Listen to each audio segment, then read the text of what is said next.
Hello students, today we will discuss about the fourth part of our optics. In this class, we will discuss how the reflection takes place through the curved surfaces. Before this, we had discussed about how the image formation, how the reflection occurred through the plane mirror. Now we will discuss about the curved surfaces. Curved surfaces means the curved mirrors. The curved mirror can be of two types basically. It can be of concave or convex mirror. You have seen a spoon. There are two surfaces, and obviously you have seen there that two or both surfaces are shiny surfaces, and we can see our images in both. In case of the what is a concave, when we see the spoon, there is a shape having the cave-like structure. That particular area, or that is the concave mirror shape, and means the what is a concave mirror when your mirror having the mid portion is thin and the ends are thick, then it is known as a concave surface. In case of the convex, what is this? That the middle portion is thick and the ends are thin. So by touching we can find out whether it is a concave mirror or convex mirror.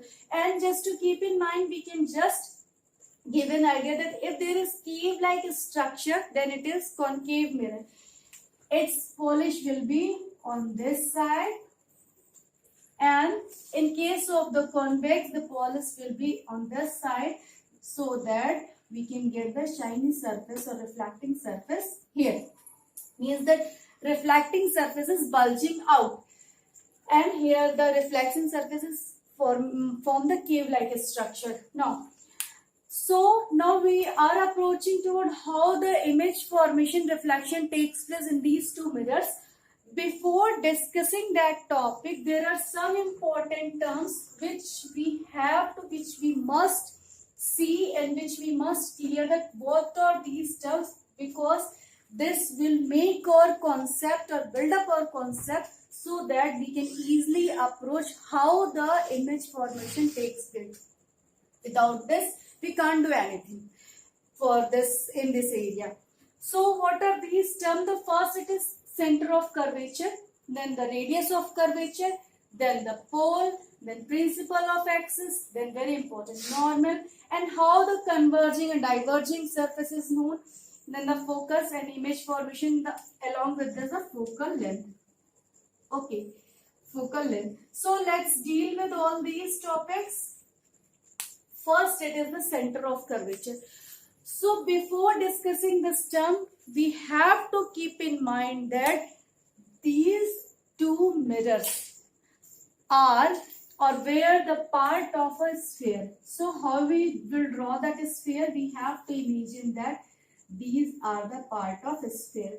So suppose if for the convex mirror it will be in this side. Okay, I had made it dotted line so that we can clarify that this is the actual convex mirror, this is the imaginary sphere of which it was a part. Exactly in the same way for the concave, if we draw like this. Okay, clear? So that it will be, so always keep in mind that it was a part of a sphere. So first, center of curvature. The center of the sphere of which that particular mirror is part is called, means the center of this sphere will be here somehow. So this is the center of curvature of this convex mirror. Exactly in same way for concave mirror, it is the center of curvature because it is the center of this sphere. Now you can see the side in the convex, the center of curvature lies inside the convex mirror, and here it is the outside the convex mirror. Then the second portion, it is the radius of curvature. So the radius of curvature, it is the next one. What is the radius of curvature? The radius of this sphere will known as the radius of curvature. We can just see here it is or here it is, whatever. ठीक है ना? So exactly in same way it is also, what is the radius? Radius means that is, if it was a sphere, then whatever it was radius, it will be the same from anywhere, means the line joining from center to the periphery is the radius. Then the radius of the sphere of which the given mirror is part known as the radius of curvature. Clear? Then the next it is pole. What is this pole? Now we will focus on this mirror especially. What is this pole? It is your convex mirror and its midpoint, it is here. Suppose it is here. So this the midpoint of the given mirror. This is the midpoint of this mirror. It is known as your pole, represented as P. Clear? So it was a third and very important point. Now the fourth, what is the principle of axis? The line joining from the pole to the center of curvature. Clear? The line joining to the pole, from the pole to the center of curvature is known as your principle of axis. Principle of axis. Clear? Here it is also principle of axis. Clear? Now I have erased this R. Don't confuse with this, because R can be this also. The value will never change. Okay.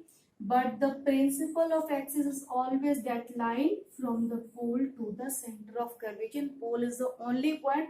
So principle of axis is this one. Okay. Then it was the principle of axis. Now a very important point, the normal, because in case of plane mirror it was easy to imagine the normal. We just draw a perpendicular imaginary line and it was a normal, and the law of reflection was very easy to imagine.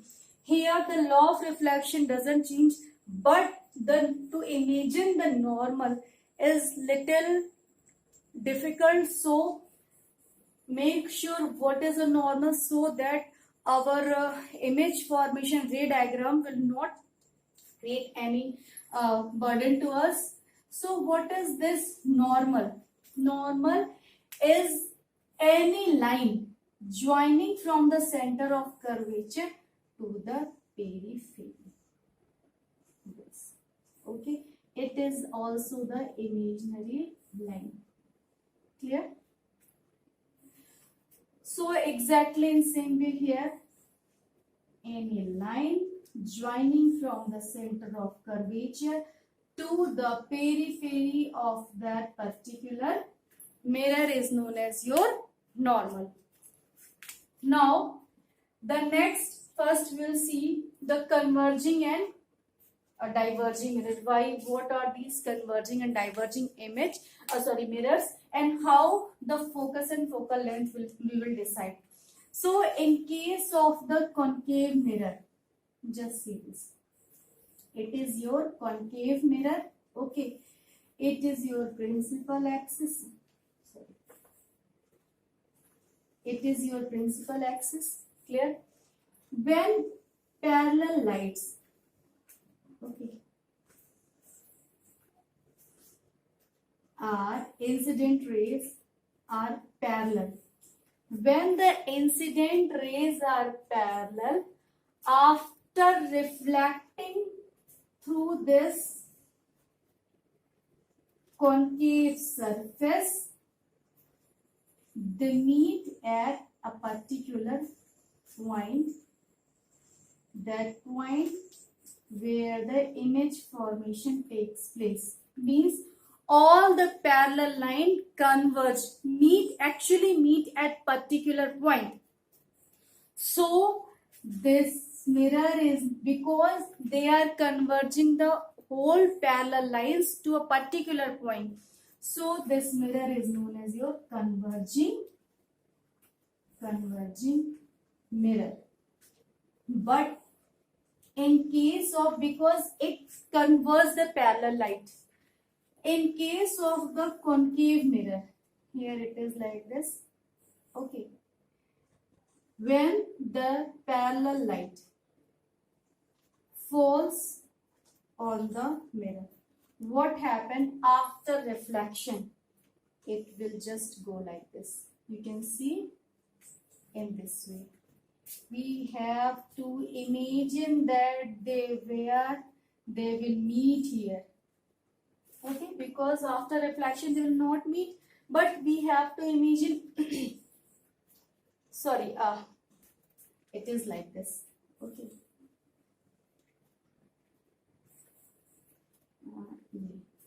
this clear, this, because there is no chance, we have to draw it backward direction so that we can find that where they will they appear to meet. Are you getting my point? So in case of the convex mirror, what happens when the parallel lights fall on the convex mirror? They get reflected in this way, means they diverge and they never meet after reflection. What we have to do, we have to draw the line inside the mirror, means, and at that point it will appear to meet, these lines will appear to meet. Okay. So this mirror is known as your diverging mirror, because they diverges the parallel light. Clear? Then the next point, it is focus.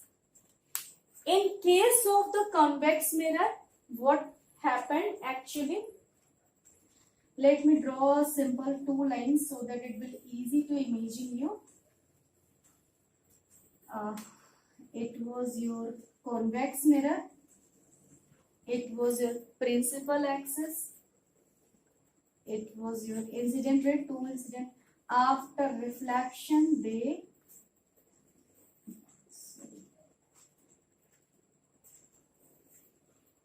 clear? They, after reflection, they meet here. Clear? So after there will be the actual image formation takes place. So the parallel rays after reflection will meet here. That point is known as your focus. In case of the convex mirror, they do not actually meet, but they appear to meet. So it is the principal focus. Here it is the principal focus. Keep in mind, in case of the concave mirror, it is here in this side. In case of the convex mirror, the focus will be inside the mirror. Clear? And it is toward the object, and it is you are just getting it is inside. It is outside the mirror. So it was the focus. Diverging, converging, diverging. Then focus in case of the convex.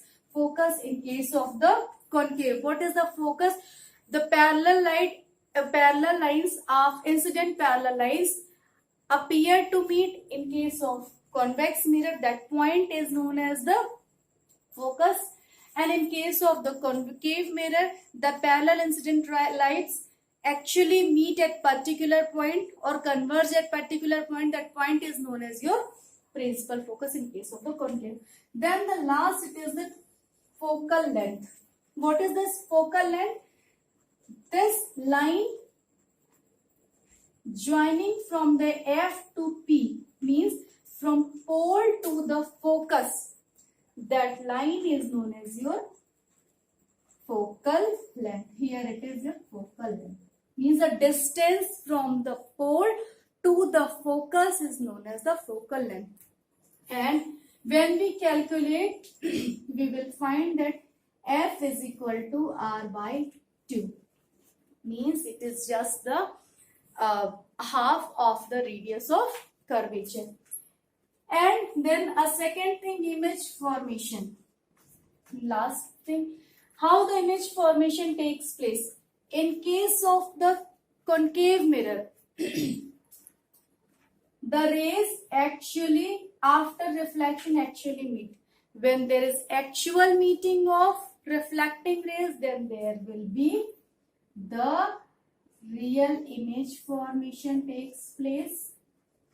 And when it appear to meet, we have to imagine that it was meeting somewhere. Then there will be the formation of virtual image. And characteristics, we had discussed that in case of the virtual image, the image will, let me just draw a table, and I will tell you, in case of the virtual image, the image is always erect. And just comparing these two, virtual and then the real. Here I told you actually meeting of reflected rays.